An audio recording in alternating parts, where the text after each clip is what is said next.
آپ کا ایک واقعہ ملکہ بلقیس کے ساتھ پیش آیا۔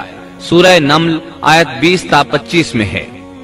آپ نے پرندوں کی دیکھ بھال کی اور فرمانے لگے، کیا بات ہے کہ ہدہد نظر نہیں آ رہا؟ کیا وہ واقعی غیر حاضر ہے؟ یقیناً میں اسے سخت سزا دوں گا یا اسے ذبح کر ڈالوں گا، یا وہ میرے سامنے کوئی معقول وجہ بیان کرے۔ کچھ زیادہ دیر نہ گزری تھی کہ اس نے آ کر کہا، میں ایک ایسی خبر لایا ہوں کہ آپ کو اس کی خبر ہی نہیں، اور میں سبا کی ایک سچی خبر آپ کے پاس لایا ہوں۔ میں نے دیکھا ہے کہ ان کی بادشاہ ایک عورت ہے جسے ہر قسم کی چیز سے کچھ نہ کچھ دیا گیا ہے، اور اس کا تخت بھی بڑا عظیم ہے۔ میں نے اسے اور اس کی قوم کو اللہ تعالیٰ کو چھوڑ کر سورج کو سجدہ کرتے ہوئے پایا ہے۔ شیطان نے ان کے کام مزین کر کے انہیں دکھلا کر سیدھے راستے سے ہٹا دیا ہے، پس وہ ہدایت پر نہیں آتے کہ اسی اللہ کو سجدہ کریں جو آسمانوں اور زمینوں کی پوشیدہ چیزوں کو باہر نکالتا ہے، اور جو کچھ تم چھپاتے اور ظاہر کرتے ہو وہ سب کچھ جانتا ہے۔ ہدہد نے اللہ تعالیٰ کی یہ صفت اس لیے بیان کی کہ یہ اپنی حس کے ذریعے زمین میں پانی والے حصے کا پتہ چلا لیتا ہے۔ سلیمان علیہ السلام کو بھی یہی ہدہد بتایا کرتا تھا کہ پانی کہاں ہے، پھر آپ جنات کے ذریعے پانی نکلواتے تھے۔ یہ اطلاع سن کر سلیمان علیہ السلام حیران ہوئے۔ آپ نے ہدہد سے کہا، ہم ابھی تمہاری بات کی تصدیق کر لیتے ہیں۔ سورہ نمل آیت 27 اور 28 میں ہے۔ سلیمان نے کہا، اب ہم دیکھیں گے کہ تو نے سچ کہا ہے یا تو جھوٹا ہے۔ میرے اس خط کو لے جا کر انہیں دے دے، پھر ان کے پاس سے ہٹ آ اور دیکھ کہ وہ کیا جواب دیتے ہیں۔ آپ نے ایک خط لکھ کر اسے دیا۔ ہدہد وہ خط لے کر ملکہ بلقیس کے محل پہنچا۔ خط اس کے سامنے گرا کر خود دیوار پر جا بیٹھا۔ خط دیکھ کر ملکہ بلقیس نے کہا، وہ کہنے لگی، اے سردارو، میری طرف ایک باوقت خط ڈالا گیا ہے جو سلیمان کی طرف سے ہے، اور جو بخشش کرنے والے مہربان اللہ کے نام سے شروع ہے، یہ کہ تم میرے سامنے سرکشی نہ کرو اور مسلمان بن کر میرے پاس آ جاؤ۔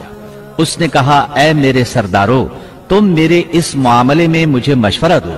میں کسی امر کا قطعی فیصلہ جب تک تمہاری موجودگی اور رائے نہ ہو نہیں کیا کرتی۔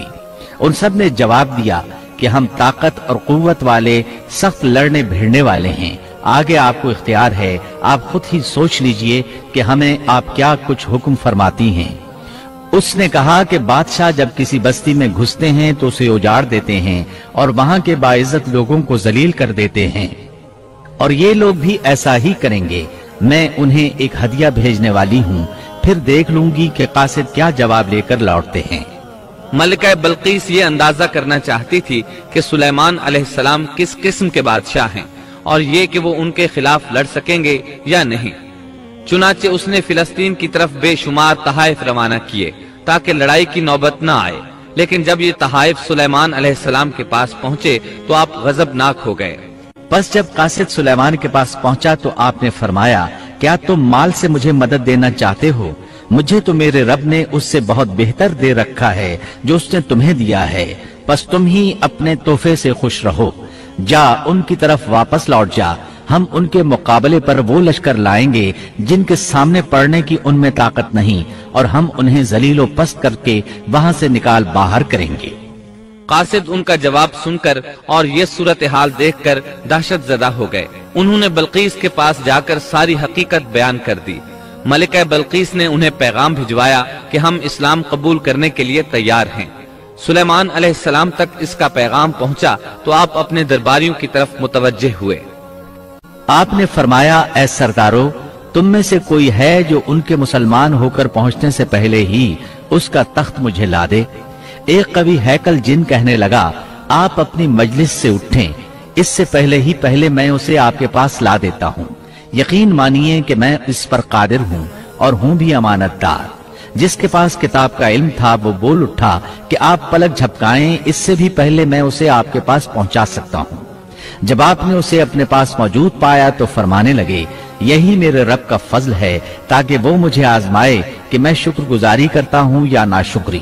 شکر گزار اپنے ہی نفع کے لیے شکر گزاری کرتا ہے، اور جو ناشکری کرے تو میرا پروردگار بے پرواہ اور کرم کرنے والا ہے۔ حکم دیا کہ اس کے تخت کی صورت بدل دو تاکہ معلوم ہو جائے کہ یہ راہ پا لیتی ہے یا ان میں سے ہوتی ہے جو راہ نہیں پاتے۔